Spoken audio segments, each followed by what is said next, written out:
Lauro Quadros. Mas, Gattiboni, por que você desistiu? Você já explicou, já mandou nota oficial e tal? Na verdade, Rec, o momento do Grêmio é um momento muito delicado, sobre todos os aspectos. Eu acho que o Grêmio, em toda a sua história, ele nunca teve um momento tão delicado quanto o ano de 2022. E são vários aspectos que isso nos levam a fazer esse diagnóstico. O Grêmio, ele vem há 40 anos conseguindo resultados, conseguindo quedas e conseguindo maus negócios.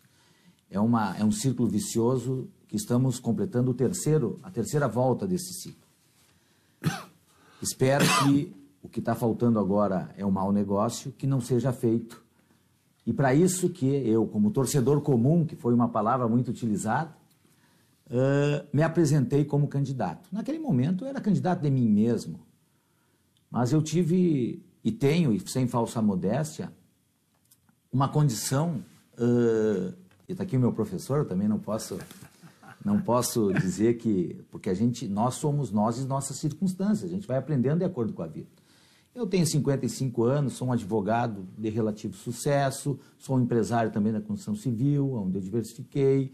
Eu tenho muitos amigos, eu vim lá de São Borja, de São Luís Gonzaga, então, ou seja, eu tenho um cabedal de patrimônio pessoal que fez com que pessoas, fui conselheiro da OAB por 20 anos, que fez com que pessoas se aproximassem de mim e nós construíssemos um projeto para o Grêmio. Um projeto profissional, um projeto que fosse realmente transformador. Execuível. Execuível. Por exemplo, nós temos que ter o entendimento que futebol para um clube que gasta 500 milhões de reais por ano, como o Grêmio, ele deve ser feito profissionalmente. Nós temos que ter os melhores profissionais do país, no mínimo, trabalhando. Claro que não podemos ter os melhores jogadores, porque os jogadores custam muito caro. Mas em todo o resto do aspecto do futebol, nós temos que ter os melhores. Dá para fazer clube-empresa sem virar SAF? O clube tem que ser uma empresa. Não se admite mais, e o Grêmio é a prova disso. O companheirismo tomou conta do Grêmio. Quer dizer, o Grêmio foi aparelhado e teve essa semana diversas comprovações de que o Grêmio foi aparelhado politicamente, né? Por conta do clube também, e isso é inaceitável. O Grêmio aconteceu, e não tenho nada contra as pessoas, eu quero deixar isso bem claro, mas evidentemente, e eu comecei no futebol, Rec, meu pai foi diretor de finanças do São Borja, no áureo tempo do São Borja. Jamais o meu pai me nomearia lá no São Borja para ser algo. E nós temos, o presidente Romildo nomeou o filho dele como diretor das categorias de base.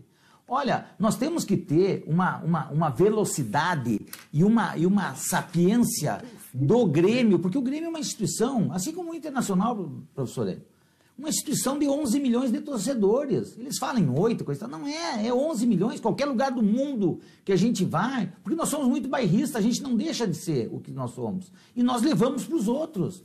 O nosso grupo Grêmio Mais, que a gente construiu, que está fazendo esse processo, nós temos gente em todos os lugares do mundo. Nós temos gente na Índia, nós temos gente nos Estados Unidos, na Califórnia, Nova York, Washington, na Flórida. Nós temos em toda a Europa pessoas contribuindo com o processo, contribuindo com o projeto. Agora, tu me diz assim, no momento em que isso rendeu, porque eu fui entrevistado pelo REC, no programa dele, no domingo ao meio-dia, todo mundo escuta o REC. Olha, bem, aí eu não sou mais candidato de mim mesmo, REC. Agora, as outras pessoas também têm que se reunir dentro dessa concepção nova.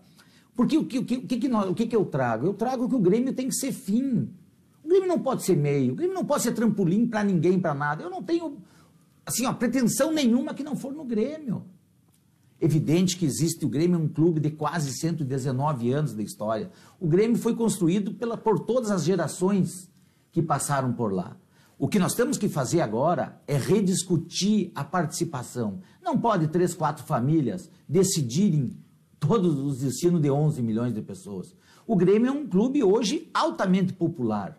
O Grêmio tem participação de 25 movimentos políticos. 25? 25 hoje. Tá? Então, ou seja, Ou seja, nós temos que ter uma responsabilidade, porque senão, porque se nós, por exemplo, não subirmos esse ano, nós vamos ter acumulado 500 milhões de reais de prejuízo, 200 esse ano da cota TV e mais 300 do ano que vem, porque é mais os 200 que deixa de entrar e mais 100 que vai ser das outras Copas. 500 milhões é o valor da arena. Eu tenho dito e as pessoas têm se dado conta. Quem é que um dia achou, professor Enio, vocês conhecem, os senhores sabem da realidade do futebol dos anos 70, dos anos 80. Quem é que disse que o América ia terminar? Quem é que dizia que a Portuguesa, que fez aquela final contra o Grêmio em 96, ia terminar? Não é impossível um clube da grandeza do Grêmio Internacional. O Cruzeiro quase terminou. Né? Não é impossível um clube da grandeza de Grêmio terminar, se não for profissionalmente tocado. Eu tenho dito isso, então hoje nós estamos agora numa outra condição, levando esse projeto junto com toda a equipe de trabalho lá, que a gente construiu, né? Porque também eu me desvinculei de todas as minhas outras atividades, tudo, as outras não as profissionais, porque o abnegado ele tem que ter uma profissão, ele tem que trabalhar. O dirigente não vive de futebol, não pode viver de futebol, ele tem que ter a vida profissional dele. Mas eu era conselheiro da OAB, não concorri à reeleição, eu tinha uma filiação partidária, me desfilei. Tem um candidato, para você ter uma ideia de quanto eu acho que a política partidária no clube é tão nefasta, que nós temos no nosso grupo, no meu entender, um dos melhores pré-candidatos ao governo do Estado, que é o meu querido colega Ricardo Jobim, do Novo, mas ele não teve nenhum espaço no nosso grupo. E ele é um dos que defende, não. Quem opta pela política partidária tem que ficar fora do clube. O clube tem que ser fim, e o fim do clube é futebol. Nós temos que ter viés. Quem nos orienta no futebol é o professor Júlio Soster.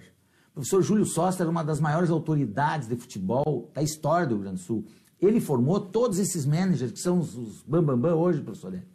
Ele formou Rodrigo Caetano, Cícero do Palmeiras, esse rapaz do Internacional, William Thomas, começou com ele quando ele era diretor-geral da categoria de base do Grêmio. Não na função, como preparador físico, mas começou com ele. Ele tem, assim, um cabedal de conhecimento, foi do Cruzeiro, foi do Caxias, ele fez o projeto RS com o Carpegiani, foi ele que produziu. Então, assim, nós temos, eu estou dando esse nome porque eu estou dizendo que eu sou torcedor, eu sou do lado da arquibancada. Nós temos que ter pessoas extremamente qualificadas que venham, então, e vão apresentar esse projeto que está pronto. Tá, assim, ele está muito bem elaborado. E junto com isso o clube tem que ter um departamento de marketing fantástico. Quem coordena, porque eu sou oriundo lá do grupo antigo, do Grêmio acima de tudo. Para mim, o maior presidente da história do Grêmio, Hélio Dourado. Tá? E o doutor Hélio Dourado, quando ele saiu, quando deu todas aquelas polêmicas, eu nunca mais me envolvi em grupo. Mas eu tinha um sonho de trazer aquele pessoal de volta para nós fazer o projeto. E agora o Grêmio, acima de tudo, veio para dentro do Grêmio mais, e quem está coordenando para mim é uma das pessoas mais fantásticas também do gremismo, que é o Fábio Mundstock, um sujeito que conhece tudo de Grêmio, sabe tudo de Grêmio e está lá conosco. Então, nós estamos... É um cara extraordinário. Não, e te mandou um abraço. Ele disse... É um cara que se preparou, inclusive na campanha do presidente Fábio Koff. Foi ele que fez. Ele foi fundamental, ele e o Ico Roman. É isso aí. E o Fábio, ele é uma pessoa que gosta muito de ti, Hank. Ele pediu, inclusive, eu disse que eu ia vir aqui, eu não sou bobo, eu tenho que me tratar. E aí ele me disse, faça favor, dá um abraço no REC. Tem uma memória, uma cabeça. Eu já falei, eu acho que mais de 1 minuto, né? Não, porque daí eu quero ganhar aqui do delegado Beiro Melchior, que disse, o REC não vai deixar de falar mais de 1 minuto. Falei, delegado. Falou e vai falar.